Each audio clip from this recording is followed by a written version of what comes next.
نحمد ونصلي على رسوله الكريم أما بعد فأعوذ بالله من الشيطان الرجيم بسم الله الرحمن الرحيم وتلك الأيام نداولها بين الناس সবাই দুরূদ শরীফ সাল্লাল্লাহু আলাইহি ওয়াসাল্লাম। ইসলামী আন্দোলন বাংলাদেশ নজরপুর ইউনিয়ন শাখা কর্তৃক আয়োজিত আজকের সম্মেলনের সম্মানিত সভাপতি শ্রদ্ধাভাজন ওলামায়ে কেরাম, সর্বস্তরের জনগণ ভাইয়ের আমার, ইসলামী আন্দোলন বাংলাদেশ কি ও কেন এ সম্পর্কে এই ভাই মাইকটা কোথার একটু বল। ইসলামী আন্দোলন বাংলাদেশ কি চায়? হাজারো রাজনৈতিক দল আছে, তার সত্ত্বেও ইসলামী আন্দোলন বাংলাদেশ করবেন কেন? এটা প্রশ্ন আছে কি নেই? ঠিক না ভাই? ইসলামী আন্দোলন বাংলাদেশ কেন করবেন? আমি আপনাদের দিক থেকে ধর্মীয় দর্শন এবং রাজনৈতিক দর্শন অ্যাপ্লাই করব। দুই কারণ, ইসলামী আন্দোলন বাংলাদেশের বাইরে কিছু করার সুযোগই নেই। ধর্মীয় দর্শন হলো আমরা যারা বিশ্বাস করি আল্লাহকে, কিয়ামতকে, তারা তো অবশ্যই বিশ্বাস করি আমরা যা কিছু করতেছি, যা কিছু করব, আল্লাহর কাছে হিসাব দিতে হবে। কি কথা ঠিক না? ইমাম বুখারী রাহমাতুল্লাহ আলাইহি তার বুখারী শরীফ শেষ করছেন, শেষ অধ্যায় কি? ওয়ানাদাউল মাওয়াজিল আল কিসতা লিয়াউমিল কিয়ামা ওয়া আন্না আমালা বানি আদম কাওলাহুম মিউজান। কিয়ামতের ময়দানে আল্লাহ পাক রব্বুল আলামিন ইনসাফের, ন্যায়ের একটা মিজান, পাল্লা স্থাপন করবেন এবং বনি আদমের যত কথা এবং কাজ সেখানে ওজন করা হবে। কি করা হবে ভাই? মানে বালেগ হওয়ার পর থেকে মৃত্যুর আগ পর্যন্ত যত কথা বলছি, যত কাজ করছি, সমস্ত কথা এবং কাজ কি করা হবে? ওজন করা হবে। কাজে আমি কথাটা যদি গুনার বলি, আমার গুনার পাল্লা ভারী হবে। আমার কথাটা যদি ন্যাকের হয়, তাহলে ন্যাকের পাল্লা ওজন হবে। কি কথা ঠিক না? আমি কি বিশ্বাস করি? ভাই কথা বলিও না, বাচ্চারা কেউ কথা বলিও না, এই কথা বলিও না। আমরা কি বিশ্বাস করি? যে কিয়ামত পর্যন্ত যত অবৈধ হত্যা হবে, এই অবৈধ হত্যার একটা ভাগই কাবিল পাবে। আদম আলাইহিস সালাতু ওয়াস সালাম সন্তান কাবিল যেহেতু গোটা দুনিয়ার মধ্যে অবৈধ হত্যা প্রথম সংগঠিত করেছিল, এর জন্য কিয়ামত পর্যন্ত যত অবৈধ হত্যা হবে তার একটা গুনার অংশ কে পাবে? জোরে বলেন সবাই। কেন বলেন সবাই? বুখারীর মধ্যে রওয়ায়াত আছে, কিয়ামত পর্যন্ত যত অবৈধ হত্যা হবে তার একটা অংশ কাবিল পাবে, যেহেতু এই কাজটা সে সূচনা করেছিল। তাই যার দ্বারা গুনার কাজ সূচনা করা হয় সে ব্যক্তি সমস্ত গুনার অধিকারী হবে। কি কথা ঠিক না? ধরে নেন আপনারা কিছু যুবক একত্রিত হয়ে উপরে যাবেন চুরি করার জন্য, ডাকাতি করার জন্য। খেয়ালাকে বলছেন, ভাই আমরা যুবকরা ডাকাতি করব, চুরি করব, আর তোমার খেয়া ব্যতীত তো আমি কাজটা করতে পারবো না। এখন খেয়ালা বলতেছে, ভাই আমি তো মুসল্লি মানুষ, আমি দরবেশ, চরমনার মুরিদ, তাবলীগ করি, আমি তো চুরির ভাগের মধ্যে নেই। কিন্তু যেহেতু তোমরা যুবকরা ইচ্ছা করছো চুরি করার জন্য, আর আমার খেয়া ব্যতীত কাজটা করতে পারবে না, আসো তোমার চুরির ভাগের মধ্যে নেই, কিন্তু আমি ধাক্কা দিয়ে তোমাদেরকে পার করে দিই। আচ্ছা, খেয়ালা যদি চুরির ভাগেও না হন, ধাক্কা দিয়ে পার করে দেন, তাহলে চুরি এই সে খেয়ালার কোনো দোষ আছে ভাই? কেন? সে তো চুরির ভাগের মধ্যে নেই। কি দিয়েছে? কেন? ওরা ধাক্কা ব্যতীত চুরি করতে পারতো না। এটা আগে বুঝেন, এটাকে বোঝার চেষ্টা করুন। চুরিওয়ালা ভাগের মধ্যে নাই, কিন্তু তার ধাক্কা ব্যতীত এই যুবকরা অন্যায় কাজটা করতে পারতো না। কাজে দায়িত্ব কে নিবে? ওই খেয়ালাকে নিতে হবে। ঠিক কিয়ামতের ময়দানে অনেক মুসল্লি তারা দেখবে লক্ষ লক্ষ জেনার গুনাহ, লক্ষ লক্ষ মদের গুনাহ, লক্ষ লক্ষ চুরির গুনাহ। মুসল্লি বলবে আল্লাহ আমি তো কোনোদিন চুরি করি নাই, আমি তো কোনোদিন মদ পান করি নাই, আমি তো কোনো মেয়ের দিকেও তাকাই নেই, এত ধর্ষণের গুনাহ আসলো কোথার থেকে? আল্লাহ বলবেন আমি জানি তুই কোনোদিন মদ পান করস নাই, কিন্তু যাদেরকে ভোট দিয়ে মদের আইন পাশ করার সুযোগ করিয়েছ, তোর ভোট ব্যতীত মদের আইন পাশ করতে পারতো না, এর জন্য সমস্ত গুনাহ তোর আমলনামায় লিখে দিছে। কথাটা বুঝাতে পারি? যেরকম সংসদে বিল উত্থাপন হয়, স্পিকার সাহেব কি বলে, মদের পক্ষে কে আছেন, মদের পক্ষে কে আছেন, মদের পক্ষে কে আছেন, হাত তোলেন, হাত তোলেন, হাত তুলছেন, হা জয় হয়েছে, হা জয় হয়েছে, হা জয় হয়েছে। এই যে হাত তোলার কারণে মদের আইন পাশ হয়েছে, যদি হাত না তুলতো তাহলে মদের আইন পাশ হইতো? এই হাত তোলার সুযোগ কে করছে? জোরে বলেন তো দেখি কারা। আপনারা যদি ভোট না দিয়ে তাকে সংসদে না পাঠাতেন তাহলে সে মদের পক্ষে হাত তুলতে পারতো না। কাজে আপনার ভোটের কারণে গোটা বাংলাদেশের মধ্যে যত চুবুক মদ দেওয়া হবে প্রত্যেকটা চুবুকের কোনো আপনার আমলনামায় লেখা হবে। আপনি আপনি কি ভাবছেন ভোট দিয়ে সিল? বোকা আপনি। ধরে নেন আমি আজকের বিল উত্থাপন করলাম, আচ্ছা আল্লাহ নাই, কি বিল উত্থাপন কি করলাম? আল্লাহ নাই, কে আছেন হাত তোলেন। যদি এরকম হাত তুলেন তো অবস্থাটা কি হবে বলেন তো? হ্যাঁ, এই হাত তোলাটাকে কি ভাবছেন? এই হাত তোলাটাকে ভাবছেনটা কি? যেমন তেমন মনে করছেন হাত তোলাটাকে? একে ভাবছেনটা কি? এই সিলটাকে যেমন তেমন মনে করছেন? সিল মানে সমর্থন করা, সিল মানে সাপোর্ট করা, সাহায্য করা, সহযোগিতা করা। কি কথা ঠিক না? কিয়ামতের ময়দানে অনেক মুসল্লি দেখবে লক্ষ লক্ষ জেনার গুনাহ। আল্লাহ আমি কোনোদিন মেয়ের দিকেও তাকাই নি। হ্যাঁ ঠিকই আছে, কিন্তু যাদেরকে ভোট দিয়ে ধর্ষণের আইন পাশ করার সুযোগ করিয়ে দিয়েছো। আপনারা জানেন বাংলাদেশে জেনা সম্পূর্ণ বৈধ। একটা যুবক যুবতী যদি সম্মতি হয়ে অন্যায়ের মধ্যে লিপ্ত হয় আর যদি তার বিরুদ্ধে হাইকোর্টেও কেস দেন, তাই সুপ্রিম কোর্টের চিফ জাস্টিসের বিচার করার কোনো ক্ষমতা নেই। সেটা বাংলাদেশে জেনা সম্পূর্ণ বৈধ। এই জেনা বৈধ করছে কারা? সংসদ সদস্যরা। আর সংসদ সদস্য নির্বাচন করছে কারা? কথা বলে না কেন? তো এই দায় দায়িত্ব কে নিবে? আমাকে বলুন না, আমাকে বলুন। আপনার ভোটের মাধ্যমে যত চুরি করবে, আপনি ভোট না দিতে পারলে, না দিবে, এই চেয়ারম্যান সাহেব চুরি করতে পারতো না, জুলুম করতে পারতো না। এই চুরির দায় দায়িত্ব কে নিবে? আমাকে বলুন না। এটা হলো ধর্মীয় দৃষ্টিকোণ।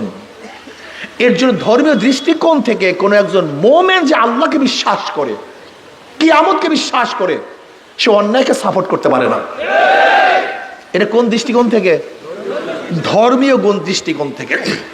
এর জন্য এক হিন্দু পণ্ডিত ঠাকুর তার কাছে যখন ভোট চাওয়ার জন্য গেছে, হিন্দু পণ্ডিত বলতেছে ভাই আমি তো হাত পাকায় ভোট দেবো।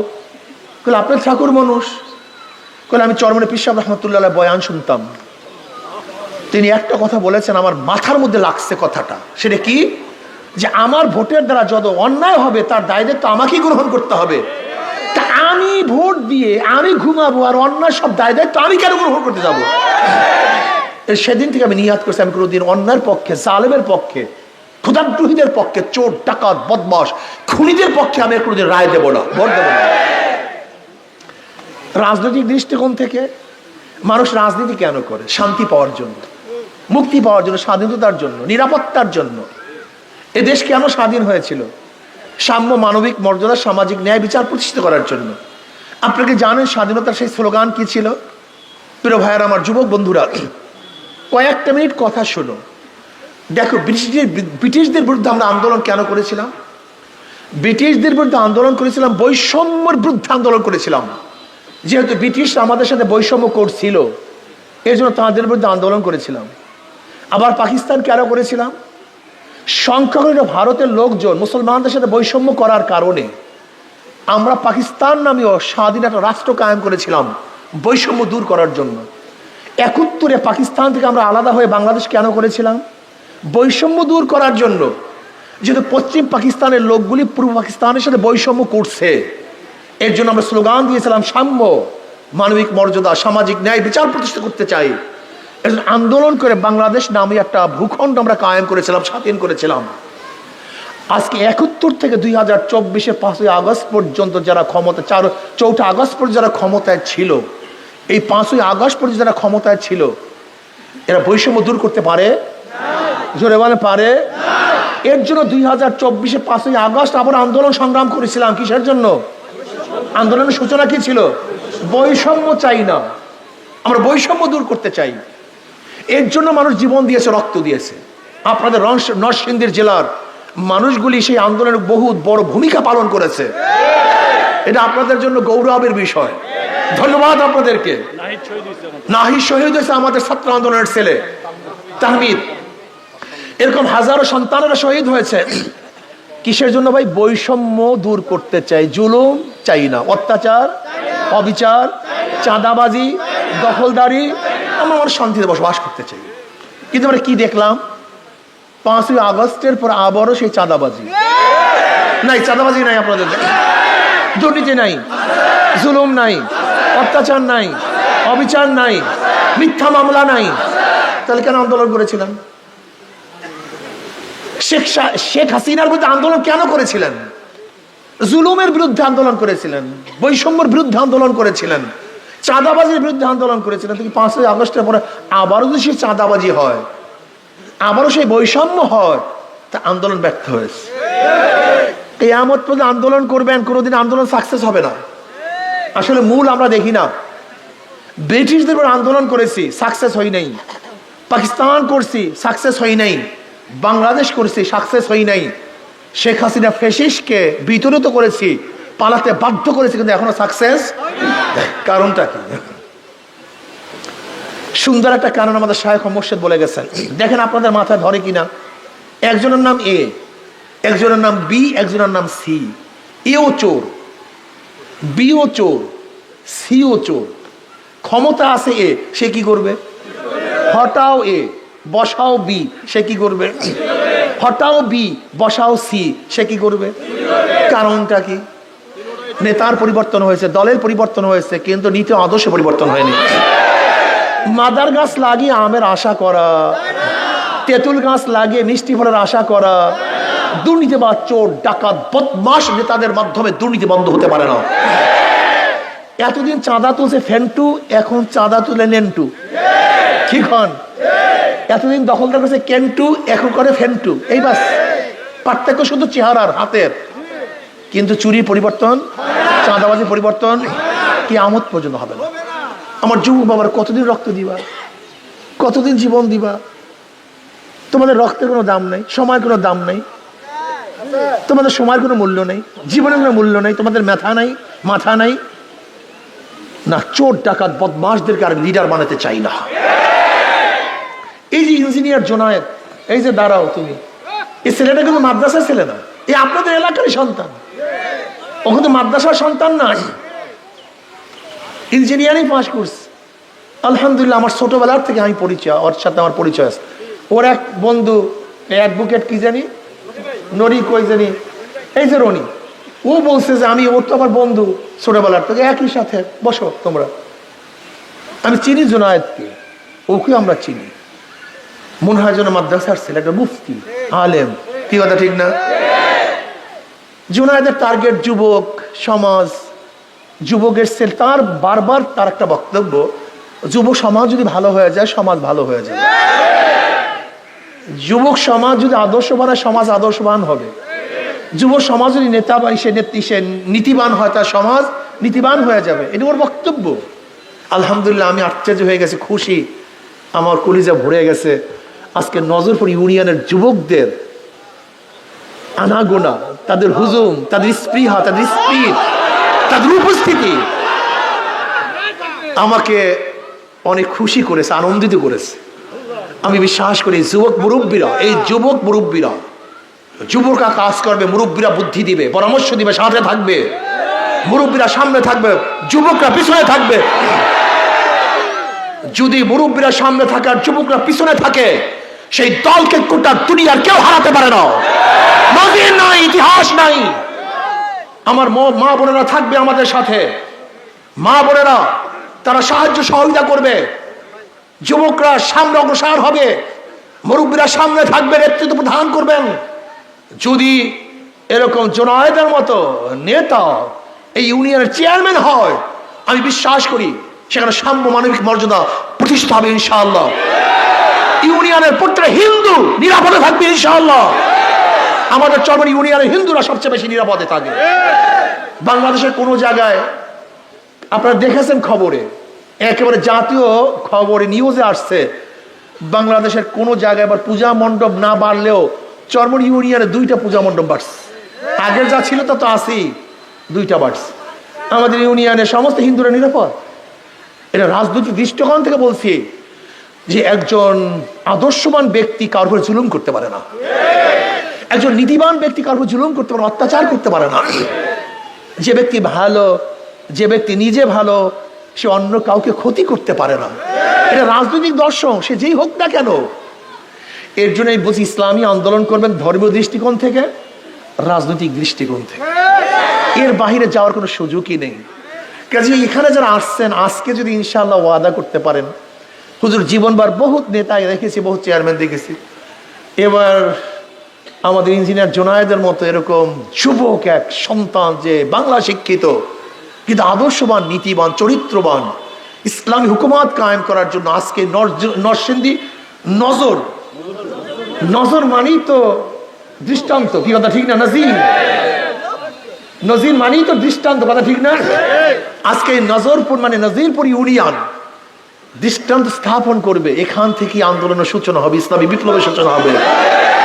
এখান থেকে ইসলামের ছায়া, ইসলামের আকর্ষণ, ইসলামের নীতি গোটা দুনিয়ার মধ্যে ছড়িয়ে পড়বে। কি রাজি আছেন যুবকরা ইনশাআল্লাহ?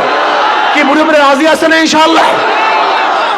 আপনাদের হাতে যে প্রতীকটা আছে, এই যে দেখেন, এই প্রতীকটা হাত পাখা, হাত পাখা শান্তির প্রতীক। দেখেন দেখেন, যারা নৌকায়, শোনেন শোনেন শোনেন শোনেন, যারা নৌকা প্রতীকে নির্বাচন করে তারা নৌকা চালাতে পারে না, ভুল বললাম? যারা নাঙ্গল নির্বাচন করে তারা নাঙ্গল বইতে পারে না, যারা ধানের শীষ দিয়ে নির্বাচন করে তারা কিন্তু ধান কাটতে পারে না, ভুল বললাম নাকি? যারা কাস্তে নিয়ে নির্বাচন করে তারা কাস্তে চালাতে পারে না, যারা কুঠা নিয়ে নির্বাচন করে তারা কিন্তু লাকড়ি ফাড়ে না, যারা গরু চাকা নিয়ে নির্বাচন করে তারা কিন্তু গরুর গাড়ি চালায় না। কিন্তু হাত পাকে এমন এক প্রতীক, কি কথা বলেন না কেন? এটা যে নির্বাচন করে সেও ব্যবহার করে, যারা নির্বাচন তার করে তারাও ব্যবহার করে, এটা পুরুষরা ব্যবহার করে, মহিলারা ব্যবহার করে, গরিবরা ব্যবহার করে, ধনীরা ব্যবহার করে, শিক্ষিতরা ব্যবহার করে, মূর্খরা ব্যবহার করে, মুসলমানরা ব্যবহার করে, গায়ের মুসলিমরা ব্যবহার করে। তার মানে হলো হাত পাকা সর্বজনীন মার্কা। এই মার্কা সবার মার্কা, সবার প্রয়োজন। যখন ইলেকট্রিসিটি ফেল করে তখন হাত পাকা ফেল করে, কি কথা ঠিক না? সব আপনাকে ছাড়তে পারে কিন্তু হাত পাখা আপনাকে ছাড়বে না। কাজে শান্তির প্রতি হাত পাখা, যদি হাত পাখা বিজয় হয় তাহলে জনগণ বিজয় হবে, হাত পাকে বিজয় হয় মুরব্বীরা বিজয় হবে, হাত পাকে বিজয় হয় যুবকরা বিজয় হবে, হাত পাকে বিজয় হয় মহিলারা বিজয় হবে, হাত পাকে বিজয় হয় মুসলিম, হিন্দু, বৌদ্ধ, খ্রিস্টান সবাই বিজয় হবে। কাজে হাত পাখাকে আমরা নিজের প্রতীক হিসেবে গ্রহণ করতে পারি না ইনশাআল্লাহ? কি মুরব্বীরা পারেন না? যুবকরা পারেন না ইনশাআল্লাহ? কে কে রাজি আছে আগামী নির্বাচন হাত পাকে নিয়ে? নারায়ে তাকবীর, নারায়ে তাকবীর, নারায়ে তাকবীর। আল্লাহ আমাদের সবাইকে মাশাআল্লাহ, আশা করি ইনশাআল্লাহ এই নজরপুর ইউনিয়ন নজির সৃষ্টি করবে, এই নজরপুর ইউনিয়ন নজির সৃষ্টি করবে, দৃষ্টান্ত স্থাপন করবে ইনশাআল্লাহ। কাজে আল্লাহ পাক আমাকে আমাদের সবাইকে কবুল করে নেন। সত্যের পক্ষে থাকবো, ন্যায়ের পক্ষে থাকবো, জুলুমের বিরুদ্ধে থাকবো, অন্যায়ের বিরুদ্ধে থাকবো। যদি যুবকরা ন্যায়ের পক্ষে থাকেন, অন্যায়ের বিপক্ষে থাকেন, নজরপুর ইউনিয়নে কোনো জুলুম থাকবে না, অত্যাচার থাকবে না, অবিচার থাকবে না, দখলদারি থাকবে না, চাঁদাবাজি থাকবে না ইনশাআল্লাহ। এক থাকবেন, এক অভিন্ন থাকবেন। দেখবেন দুর্নীতির বিরুদ্ধে যখন আপনি এক হয়ে যাবেন, দুর্নীতি পালিয়ে বেরোবে, এখানে থাকবে না। আল্লাহ আমাকে আমাদের সবাইকে কবুল করে নেন। আল্লাহুম্মা আমিন।